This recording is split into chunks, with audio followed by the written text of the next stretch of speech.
A marca da besta e a prova de fogo. O livro de Daniel é um livro para os nossos dias, tanto pelo estilo de vida que Daniel viveu, humildade, vida de oração e intercessão, estudioso das Escrituras, gratidão a Deus, entre outras coisas, como por causa da profecia para nossos dias. E até a parte histórica do livro, como a história da Cova dos Leões e da Fornalha de Fogo, que é o que iremos estudar agora, o capítulo 3, são advertências para os dias que vivemos. Pois do mesmo modo como todo o povo foi obrigado a adorar a imagem de ouro que o rei da Babilônia levantou, assim será também muito em breve promulgada uma lei onde toda a humanidade será obrigada a adorar o falso sistema que será implementado pelas duas bestas de Apocalipse 13. No capítulo 2 de Daniel, já no início do livro, fica bem claro que só o Senhor Jeová, só o Deus eterno e Criador pode revelar o futuro, como bem descreve Isaías 44, versos 6 e 7. Cartas de tarô, búzios, qualquer tipo de adivinhação está fora de cogitação. São modelos enganadores. Se você quiser saber o que vai acontecer no futuro, inclusive com você, estude as profecias. No capítulo 2 é revelado 4 reinos, ou impérios, que governariam o mundo antes do estabelecimento do eterno reino de Deus, simbolizados por uma estátua. Naquele episódio foi revelado ao rei Nabucodonosor que seu reino chegaria ao fim, aliás, que Babilônia também chegaria ao fim. Mais detalhes sobre esses 4 reinos temos no capítulo 7 de Daniel, como também já foi estudado aqui. Você pode conferir na descrição. O capítulo 7, por exemplo, foi dividido em 3 temas, né? Os 4 animais estranhos e o chifre pequeno, identificando o chifre pequeno, que é a Igreja Católica de Roma, e as ações do chifre pequeno ao longo da história, como a mudança dos 10 mandamentos e a perseguição contra o povo santo. O fato é que hoje vivemos no período dos 10 dedos da estátua, ou seja, os 10 reinos que existiriam no momento em que a pedra destruiria a estátua, simbolizando assim o fim dos reinos humanos e o estabelecimento do reino eterno de Deus. Aleluia! As nações modernas vêm tentando se unir através de acordos de blocos econômicos, etc., e dos blocos mundiais o mais conhecido é o das supernações, conhecidos como os 10 blocos da ONU, conhecidos por muitos também como a Nova Ordem Mundial. E em particular, creio que Jesus virá em breve em nossos dias e que estamos à beira de uma grande crise sem precedentes na história e às portas do decreto dominical da famosa marca da besta. Mas o que o capítulo 3 de Daniel, aparentemente apenas um capítulo histórico, tem a ver com isso? Tem a ver com os últimos dias. Como dito no início, há uma grave advertência para nós hoje. Nesse capítulo é relatado uma história surpreendente de como Deus livra e protege seus servos da morte. Passaram-se aproximadamente 10 a 20 anos do sonho que o rei Nabucodonosor teve com a estátua do capítulo 2. Essa estátua tinha mais ou menos 26 a 27 metros de altura e 2,70 de largura. Que Deus nos ajude agora a entender esse estudo, né? Daniel capítulo 3, eu leio os versos 1 ao 3. O rei Nabucodonosor fez uma imagem de ouro que tinha 60 côvados de altura e 6 de largura. Levantou-a no campo de Dura, na província da Babilônia. Então o rei Nabucodonosor mandou ajuntar os sátrapas, os prefeitos, os governadores, os juízes, os tesoureiros, os magistrados, os conselheiros e todos os oficiais das províncias para que viesse a consagração da imagem que o rei Nabucodonosor tinha levantado. Então se ajuntaram os sátrapas, os prefeitos, os governadores, os juízes, os tesoureiros, os magistrados, os conselheiros e todos os oficiais das províncias, para a consagração da imagem que o rei Nabucodonosor tinha levantado, e estavam em pé diante da imagem que Nabucodonosor tinha levantado. Parece haver aqui um ajuntamento solene. A estátua representava o poder civil, humano, religioso de Babilônia. Representava o desejo humano do rei Nabucodonosor de que seu reino fosse eterno. Quando lemos o capítulo 1 e o capítulo 2 de Daniel, percebemos que Nabucodonosor já havia tido a oportunidade de conhecer a Jeová, seu poder de capacitar e dar dons a seus servos, como também sua onisciência em revelar o futuro. Em uma das oportunidades, quando os 4 jovens hebreus apareceram mais sábios que os outros, em outra oportunidade, quando esses mesmos jovens, encabeçados por Daniel, lhes revelaram a grandeza do Deus verdadeiro, ao dar e fazer lembrar tanto o sonho como a sua interpretação no capítulo 2. Mas esse início do capítulo 3 revela claramente o orgulho do coração humano. Se no final do capítulo 2 o rei reconhece a soberania de Jeová, agora, após a bonança, o rei endurece o coração. O povo reunido em pé diante da imagem, vinha então a ordem. Daniel 3, versos 4 ao 7. Nisto o arauto apregoava em alta voz: ordena-se a vós outros, ó povos, nações e homens de todas as línguas, no momento em que ouvirdes o som da trombeta, do pífaro, da harpa, da cítara, do saltério, da gaita, de foles e de toda a sorte de música, vos prostrareis e adorareis a imagem de ouro que o rei Nabucodonosor levantou. Qualquer que se não se prostrar e não adorar será, no mesmo instante, lançado na fornalha de fogo ardente. Portanto, quando todos os povos ouviram o som da trombeta, do pífaro, da harpa, da cítara, do saltério e de toda a sorte de música, se prostraram os povos e nações e homens de todas as línguas e adoraram a imagem de ouro que o rei Nabucodonosor tinha levantado.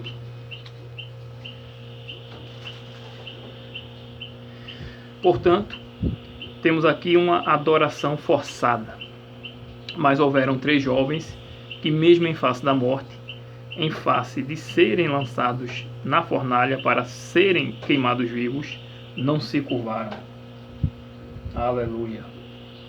Quem foram esses jovens? Ananias, Misael e Azarias. Isso está relatado dos versos 8 ao 12 do capítulo 3 de Daniel. E por que eles não se curvaram e preferiram morrer a adorar a imagem do rei? Êxodo, no capítulo 20, nos explica. Êxodo, capítulo 20. Já estudamos aqui sobre os 10 mandamentos. No capítulo 20 de Êxodo e no capítulo 5 de Deuteronômio, temos a prescrição dos 10 mandamentos da lei de Deus. Os 10 mandamentos estão em toda a Bíblia, de Gênesis a Apocalipse, mas em especial nesses capítulos é que os mandamentos de Deus aparecem de forma unida.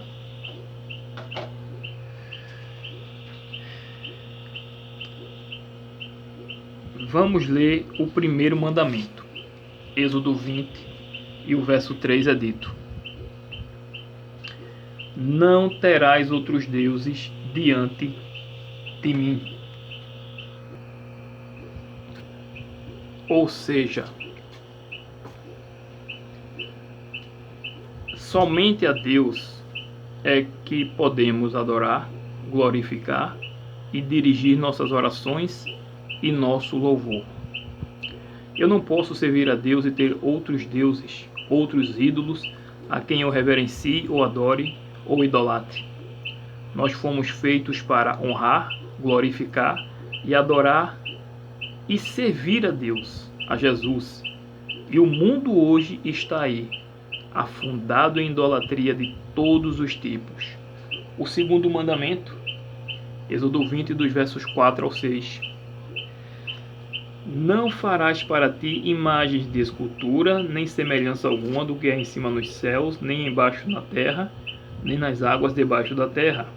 Não as adorarás, nem lhes darás culto, porque eu sou o Senhor Jeová teu Deus, Deus zeloso, que visito a iniquidade dos pais nos filhos até a terceira e quarta geração daqueles que me aborrecem, e faço misericórdia até 1000 gerações daqueles que me amam e guardam os meus mandamentos.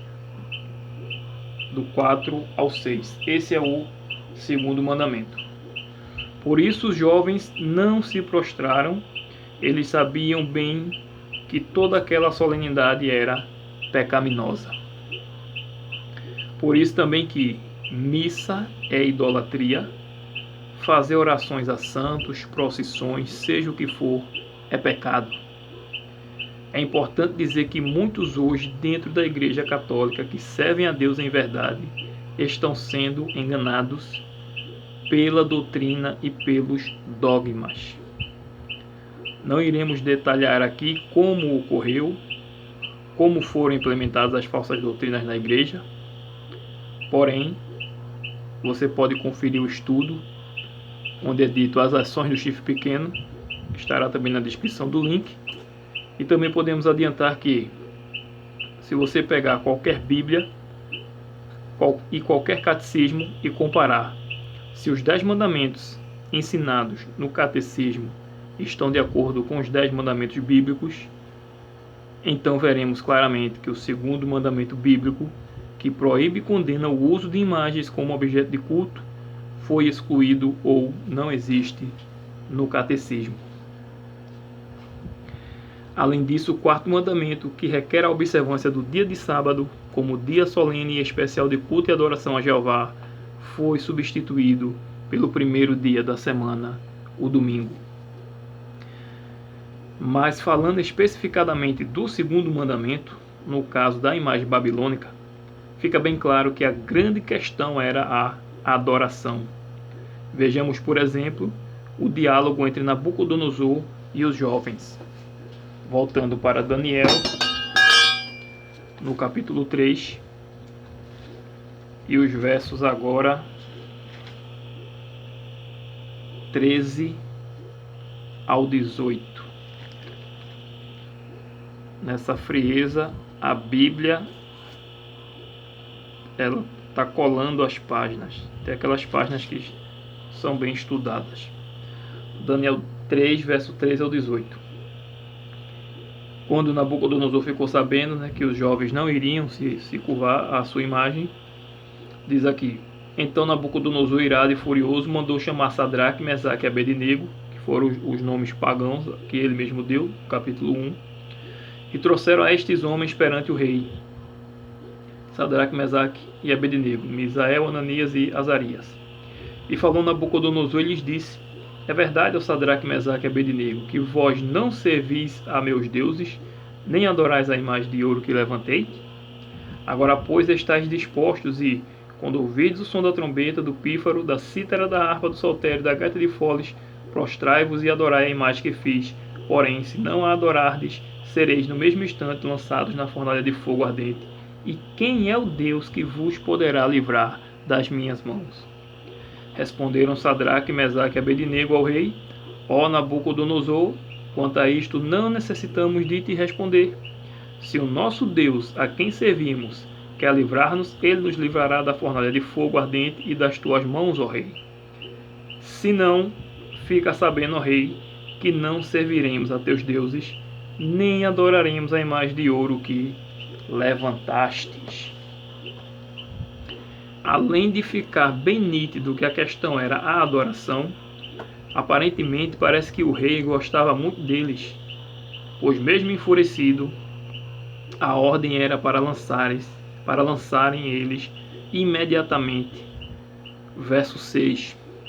Mas o rei lhes concedera outra chance. Porém, nessa outra chance estava também a astúcia de Satanás para tentar os jovens a adorá-lo. Mas os jovens se mantiveram firmes na fé que leva à obediência, e não fizeram nenhuma concessão, mas foram firmes ao mandamento bíblico e foram até a morte. Hoje,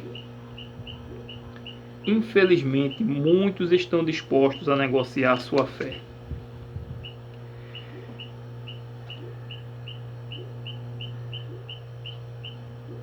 Muitos, a troco de nada, abandonam a Cristo pelas migalhas que o mundo dá.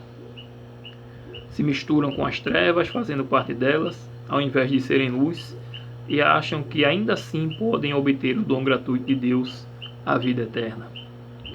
Com isso, o rei, que já está virado, verso 13, como lemos, se enfureceu mais ainda e mandou aquecer a fornalha 7 vezes mais que o costume. Ordenou que os seus mais poderosos soldados agarrassem, amarrassem e lançassem os jovens no fogo. A fornalha estava tão quente que as chamas mataram os homens do rei. Isso está relatado dos versos 19 ao 23. Porém, quando tudo parece perdido, o milagre acontece. E Ananias, Misael e Azarias não apenas estavam firmados na palavra de Deus, no princípio bíblico do segundo mandamento, como também estavam firmados na palavra profética e nas promessas de Jeová. Aleluia. Vejamos o que diz, por exemplo, o capítulo 43 de Isaías. O profeta Isaías, no capítulo 43,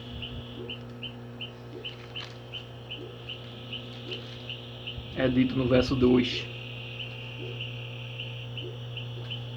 Quando passares pelas águas, eu serei contigo. Quando pelos rios, eles não te submergirão.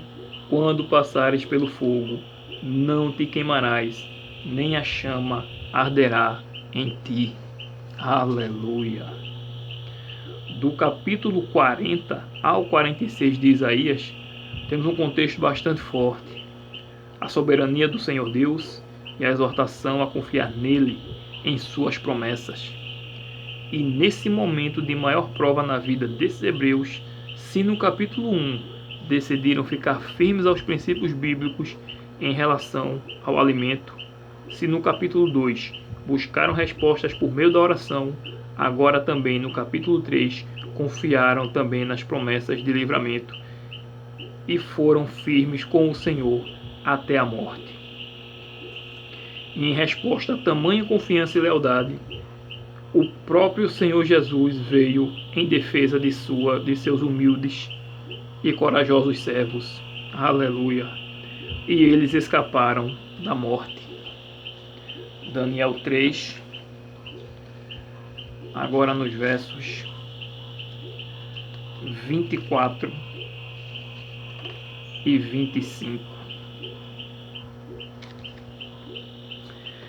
Então o rei Nabucodonosor se espantou e se levantou depressa, e disse aos seus conselheiros: Não lançamos nós 3 homens atados dentro do fogo? Responderam ao rei: É verdade, ó rei. Tornou ele e disse: Eu, porém, vejo 4 homens soltos que andam passeando dentro do fogo sem nenhum dano, e o aspecto do quarto é semelhante a um filho dos deuses. O mais importante é ter a presença de Deus conosco. Não só as bênçãos, os livramentos, mas a presença de Deus conosco.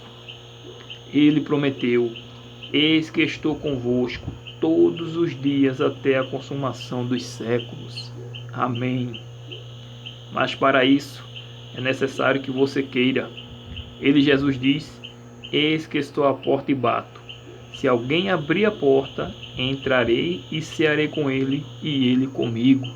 Aleluia.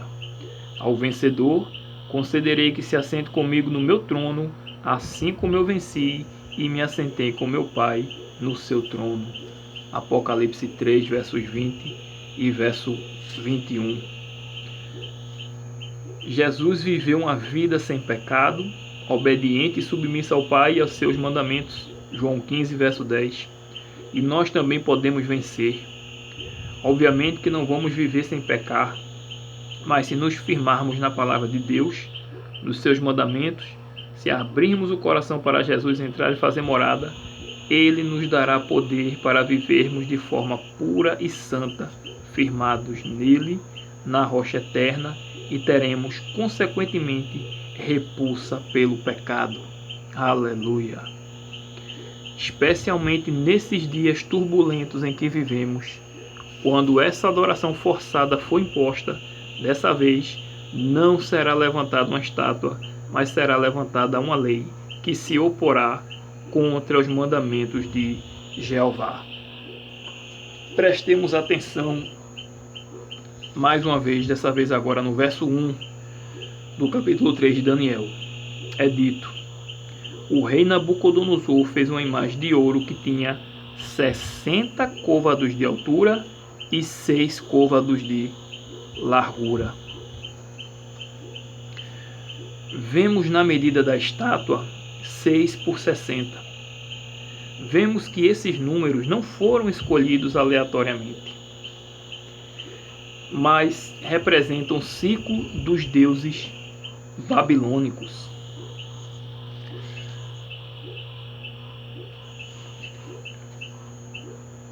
O 60 representa o Deus maior e o 6 o Deus menor, que também simboliza o homem criado no sexto dia. Daí também o porquê o número 666, porque o 600 representa todos os deuses, o panteão de todos os deuses. Por isso, quem se ajoelhasse estaria adorando os deuses babilônicos. E o sistema também que os sacerdotes de Babilônia usavam para medir os ângulos e as coordenadas geográficas era o sexagesimal, ou seja, com base no número 60 e com base nos múltiplos de 6. Unidade 6, 6 dezenas e 6 centenas, que dá também o 666 de Apocalipse 13. Eles também usavam os amuletos com números de 1 a 36, que eram organizados de tal modo que, se somasse os números na vertical ou na horizontal, daria 111, que multiplicado por 6 daria 666, pois eram 6 colunas de 111. Alguns desses amuletos foram encontrados em 1910 e estão em um museu na Inglaterra, comprovando esse fato. Curioso também é que, de um lado do amuleto está a figura do Deus Sol, e o dia que o Deus Sol era adorado é o domingo, primeiro dia da semana. Na Bíblia, nada é por acaso. Tudo foi escrito para o nosso ensino. O 6 também simboliza o homem, que foi criado no sexto dia, como já foi dito. Por isso que Apocalipse 3 nos diz que o número da besta é número de homem, além de simbolizar também, no caso, o 666, um falso sistema de adoração.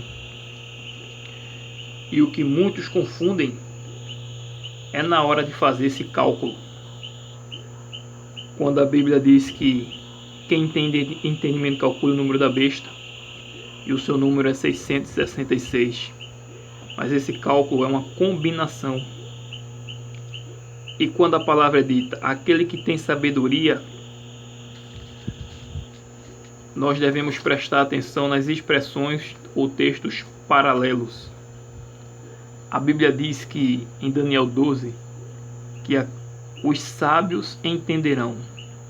Ou seja, os sábios estudantes das profecias entenderiam perfeitamente o que estava por vir. E por isso a Bíblia diz: aquele que tem sabedoria nos lembra o que foi dito em Daniel 12 e nos lembra o que aconteceu em Daniel, como no caso o que ocorria em Babilônia, em todo o seu falso sistema de adoração, que esse número 666 provém desse falso sistema de adoração. O número 7 é símbolo da perfeição, porque Deus gravou na história a sua marca, criando o 7º dia da semana, o sábado, para descanso da humanidade, para que o ser humano se lembre que não veio do jardim zoológico e muito menos foi obra de mero acaso, mas um projeto bem elaborado vindo das mãos de um Deus de amor. O sábado do 7º dia nos lembra isso. é conhecido também como memorial da criação. Entra semana, sai semana, e o sábado sempre vem ao nosso encontro. Aleluia. Gênesis 2, versos 2 e 3 é dito: E havendo Deus terminado no dia 7º a sua obra que fizera, descansou nesse dia de toda a sua obra que tinha feito, e abençoou o dia 7º e o santificou, porque nele descansou de toda a obra que, como Criador, fizera. Aleluia, glória a Deus. E Deus continuou trabalhando em ciclo de 7. Os israelitas marcharam 7 dias em volta de Jericó. À frente do povo iam 7 sacerdotes com 7 trombetas, e no 7º dia eles deram 7 voltas. Elias orou 7 vezes antes que chovesse. 1 Reis 18. Eliseu mandou que Naamã mergulhasse no rio 7 vezes. O 7º ano era o ano do descanso da terra. As 7 semanas de 7 anos, 7 vezes 7, 49 anos, eram contadas e culminavam com o ano jubileu, o 50º ano, as 7 igrejas do Apocalipse, os 7 selos, as 7 trombetas, as 7 pragas, os 7 trovões, etc. Com relação aos instrumentos que compunham a banda nesse falso sistema de adoração, eram 6 instrumentos. E até os deuses que Belsazar adorou no capítulo 5, que iremos estudar mais para frente, foram 6 deuses. Deuses de ouro, prata, bronze, ferro, de madeira e de pedra. Portanto, isso não é coincidência. Hoje, ao menos aqui no Brasil, ainda temos a liberdade de culto, mas breve se estabelecerá uma lei em todo o mundo em que só poderão comprar ou vender quem aceitar o falso sistema de adoração que está vindo aí pelo disfarce do domingo ecológico, ou domingo verde, ou ecumenismo. Lá em Apocalipse 13, nos fala sobre a união de 2 poderes, um civil-militar e um religioso. Esses poderes unidos irão estabelecer uma lei, um novo sistema de governo mundial, conhecido também como a Nova Ordem Mundial, onde só poderão comprar e vender quem aceitar esse sistema. Sistema esse conhecido na Bíblia por 666. Apocalipse 13. Vamos ler dos versos 16 ao 18 e vamos tentar esmiuçar aqui verso por verso. Apocalipse 13, versos 16, 17 e 18. A todos os pequenos e os grandes, os ricos e os pobres, os livres e os escravos, faz que lhes seja dada certa marca sobre a mão direita ou sobre a fronte, para que ninguém possa comprar ou vender, senão aquele que tem a marca, o nome da besta ou o número do seu nome. Aqui está a sabedoria. Aquele que tem entendimento calcule o número da besta, pois é número de homem. Ora, esse número é 666. É interessante, como já foi dito, notarmos a expressão aqui está a sabedoria. Sabedoria, explicando um pouco melhor, na Bíblia, sempre está associada com o temor a Deus, ou seja, com obediência à lei de Deus. Jó 28, 28, Provérbios 1, verso 7, Provérbios 9, verso 10, Eclesiastes 12, 13, Salmo 111, verso 10 e Tiago 1, dos versos 23 ao 25, só para dar alguns exemplos. E desde o capítulo 1 de Daniel, por exemplo, somos exortados a isso, a obedecer, e são chamados de sábios aqueles que estudam as profecias. Daniel 12, verso 10. Nesta última grande crise, nos é dito que os perdidos receberão na fronte ou sobre a mão certa marca, para que apenas eles possam comprar ou vender. Os que têm a marca, o nome ou o número do seu nome. O número já sabemos qual é e o porquê. É o falso sistema de adoração intitulado 666. Já em relação ao nome, na Bíblia o nome está associado ao caráter. Os jovens hebreus, quando chegaram em Babilônia, por exemplo, tiveram seus nomes mudados em homenagem aos deuses babilônicos.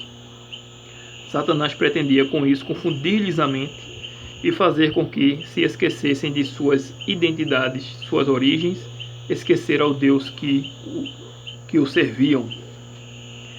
Quando a pessoa aceita esse falso sistema de adoração, significa então que o caráter da besta lhe é imprimido. E o fato de receber essa marca na mão ou na fronte é exatamente isso. Na fronte, o caráter. Na mão, significa que a pessoa vai realizar a vontade da besta.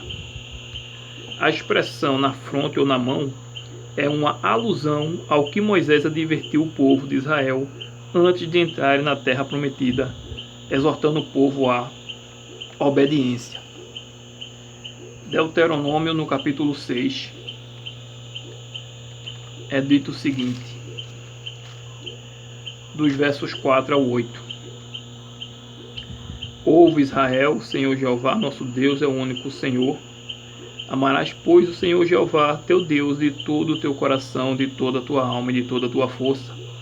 Estas palavras que hoje te ordeno estarão no teu coração. Tu as inculcarás a teus filhos, e delas falarás assentado em tua casa, e andando pelo caminho, e ao deitar-te e ao levantar-te. Também as atarás como sinal na tua mão, e te serão por frontal entre os olhos.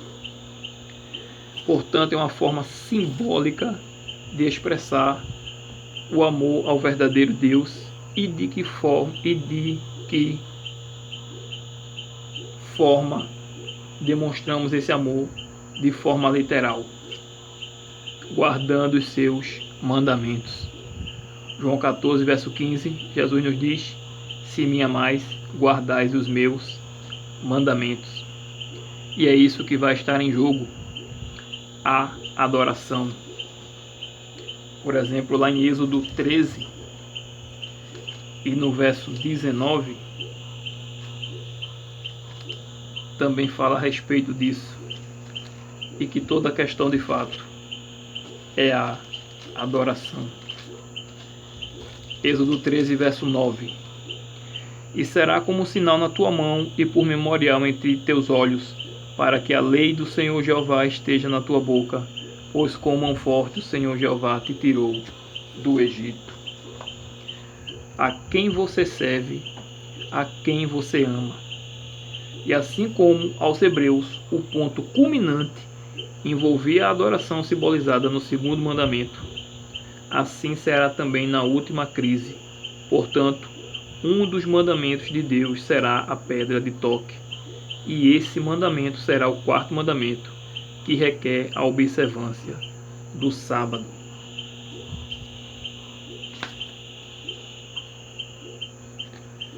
Êxodo 20, vamos ler dos versos 8 ao 11.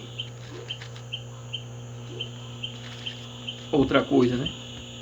Para saber a marca da besta, você primeiramente tem que saber quem é a besta.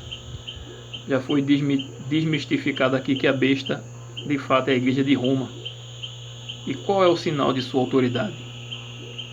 Primeiramente, vamos conhecer o sinal da autoridade de Deus. Êxodo 20, dos versos 8 ao 11 é dito: lembra-te do dia de sábado para o santificar. 6 dias trabalharás e farás toda a tua obra, mas o 7º dia é o sábado do Senhor Jeová teu Deus. Não farás nenhum trabalho, nem tu, nem o teu filho, nem a tua filha, nem o teu servo, nem a tua serva, nem o teu animal, nem o estrangeiro das tuas portas para dentro. Porque em 6 dias fez o Senhor Jeová os céus e a terra, o mar e tudo o que neles há, e ao 7º dia descansou. Por isso o Senhor Jeová abençoou o dia de sábado e o santificou. E por que é esse mandamento? A Bíblia afirma que a besta tem uma marca, ou seja, um sinal de autoridade sobre os dela. Se ela tem uma marca, só pode ser algo que se opõe a algo que é de Deus. Então precisamos saber, já que o número da besta se opõe ao número de Deus, e o nome da besta se opõe ao nome de Deus, ao seu caráter santo, a marca de igual modo irá se opor à marca de Deus. E qual seria essa marca de Deus? Êxodo capítulo 20.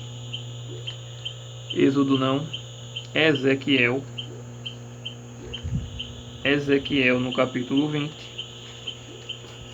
nos diz qual é essa marca entre Deus e o seu povo. Êxodo 20, verso 12 é dito: também lhes dei os meus sábados para servirem de sinal entre mim e eles, para que soubessem que eu sou o Senhor Jeová, que os santifica. E verso 20, Ezequiel 20, 20: santificai os meus sábados, pois servirão de sinal entre mim e vós, para que saibais que eu sou o Senhor Jeová, vosso Deus. Amém. O sábado é o sinal de autoridade de Deus sobre o seu povo, e é contra o quarto mandamento que Satanás dirige sua fúria nesses últimos dias.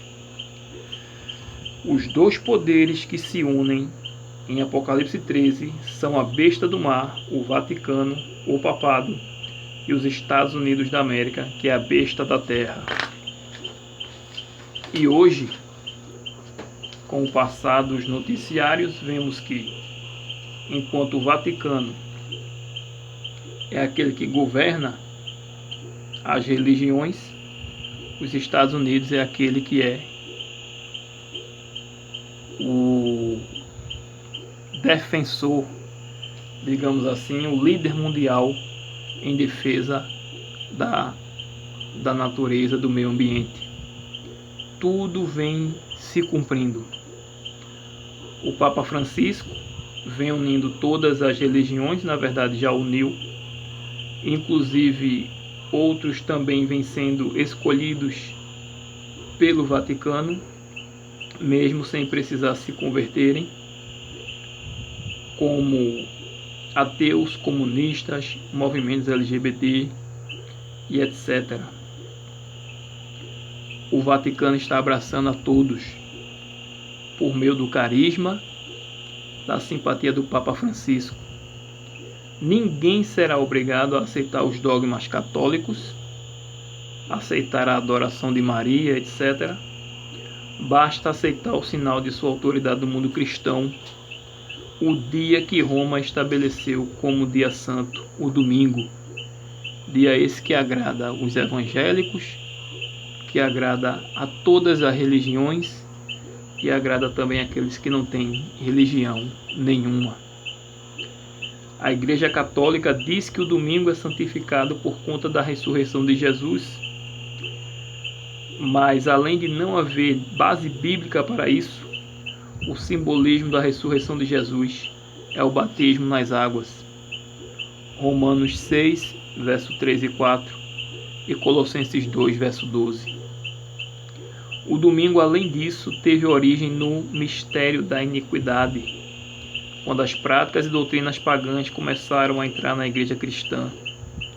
Já vimos isso no estudo do capítulo 7 e vamos ver também no estudo do capítulo 11.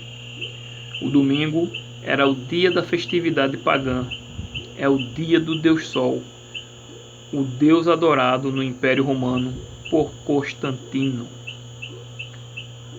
Então, sob o disfarce do ecumenismo, o Papa ou o Papado pretende ser honrado acima de Deus, o Criador, com o dia que eles estabeleceram como dia santo e não o dia que Deus estabeleceu como dia santo. Agora, como se manter ao lado da verdade ante a prova da fome, a face da prisão e até mesmo da morte?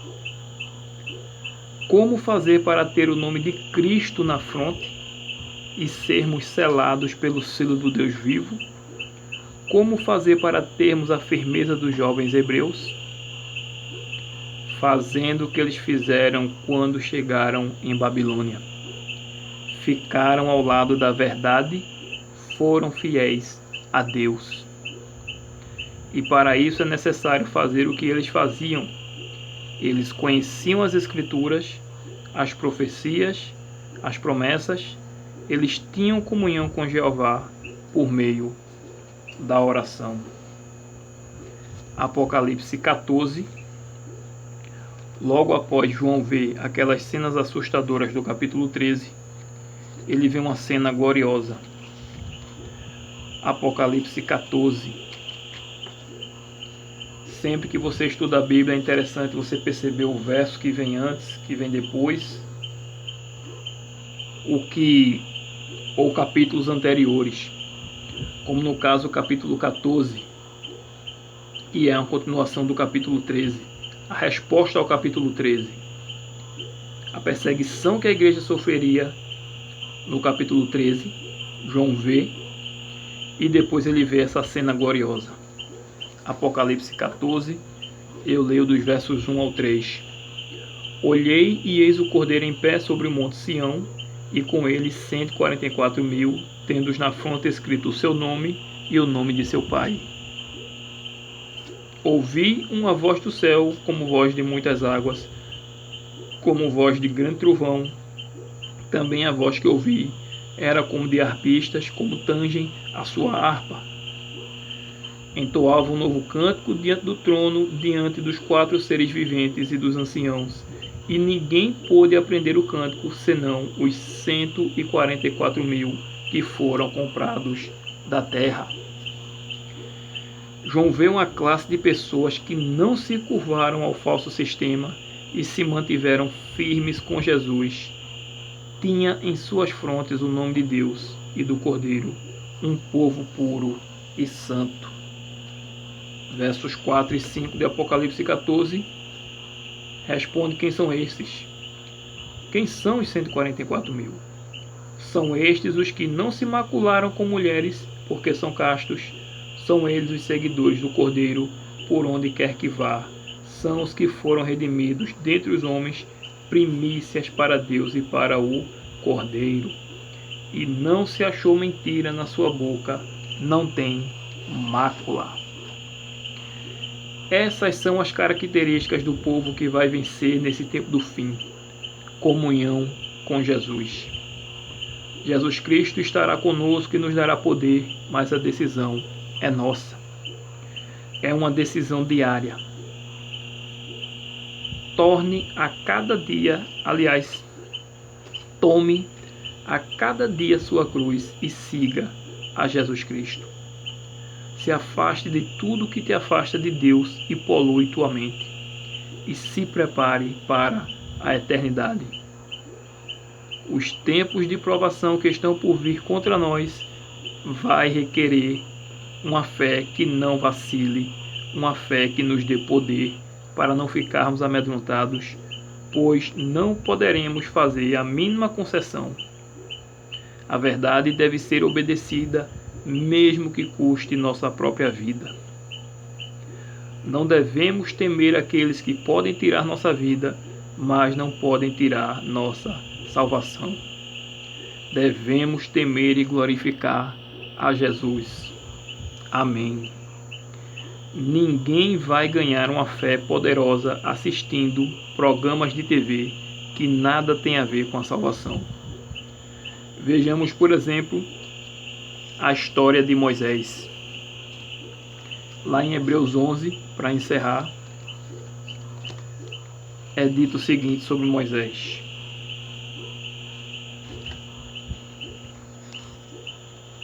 Hebreus 11, dos versos 24 ao 27. Pela fé, Moisés, quando já homem feito, recusou ser chamado filho da filha de Faraó, preferindo ser maltratado junto com o povo de Deus a usufruir prazeres transitórios do pecado. porquanto considerou o opróbrio de Cristo por maiores riquezas do que os tesouros do Egito, porque contemplava o galardão. Pela fé, ele abandonou o Egito, não ficando amedrontado com a cólera do rei, antes permaneceu firme, como quem vê aquele que é invisível. Moisés abandonou os prazeres transitórios do pecado. Davi, quando pecou, por exemplo, ele não deu desculpas. Ele não disse que a mulher era muito bonita. Ele não disse que ela estava tomando banho no quintal. Davi disse: pequei contra ti, Senhor. O pecado pode nos trazer prazer, mas é mau. Davi e Moisés preferiram a presença de Deus. Os jovens hebreus preferiram a morte, ao invés não apenas de se prostrarem mais de ouro, mas também em relação aos manjares do rei. Eles preferiram se alimentar da palavra e da presença de Deus. No fim, os jovens foram livrados, passaram pela fornalha, mas nada lhes aconteceu. Assim também passaremos pelos horrores que estão por vir, mas venceremos porque preferimos a palavra de Deus, a presença de Jesus conosco. Preferimos receber a chuva serôdia do Espírito Santo. Aleluia! Preferimos receber o caráter de Cristo em nossa fronte e honrá-lo na guarda do seu santo dia, o sábado. E a promessa de Deus para nós nesses últimos dias, quando nos negarem o pão e consequentemente começarem a cair as pragas do Apocalipse, a promessa de Deus está no Salmo 91.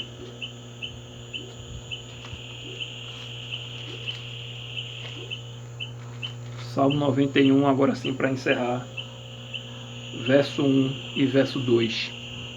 O que habita no esconderijo do Altíssimo e descansa à sombra do Onipotente, diz ao Senhor Jeová: meu refúgio e meu baluarte, Deus meu em quem confio.